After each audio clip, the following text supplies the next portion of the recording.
In 1918, February 1918, four lawmen went up into the Galero Mountains, which are about 70 miles northeast of Tucson, to arrest two brothers for draft evasion in World War I.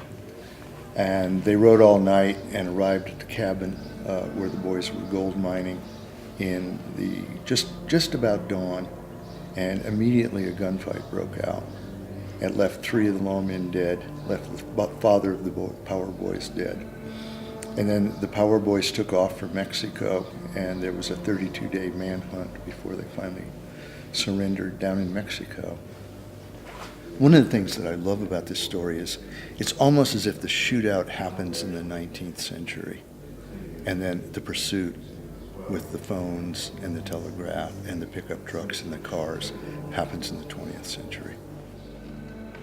I was living in Graham County in 1976 when John Power, the last surviving Power brother, died.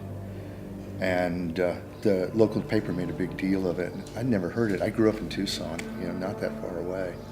And I had never heard of it. So I started asking around, and the more I learned about it, the more intrigued I got. And for at least 25 years, I've been thinking I have to write a novel about this. I started this in about 2008. And the country had just spun into a recession, and so I was thinking about hard times, gold, this whole anti-government, and it all seemed to play somehow into the story of the Powers, because Tom and John Powers did refuse to be drafted. They were mining gold, and there were people who, as one of my friends used to say, always lived on the wrong end of the rainbow. We're always looking for that chance to make it. And it sounded like so much of the misery that the country was going through at that time.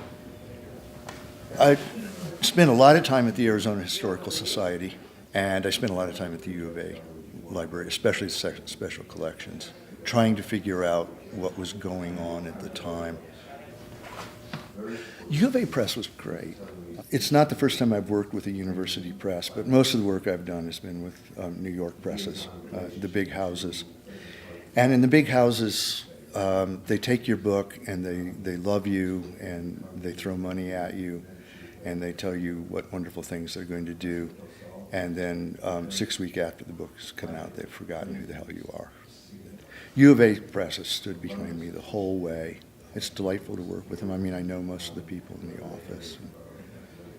In New York, I know an editor and maybe his secretary, and that's about it.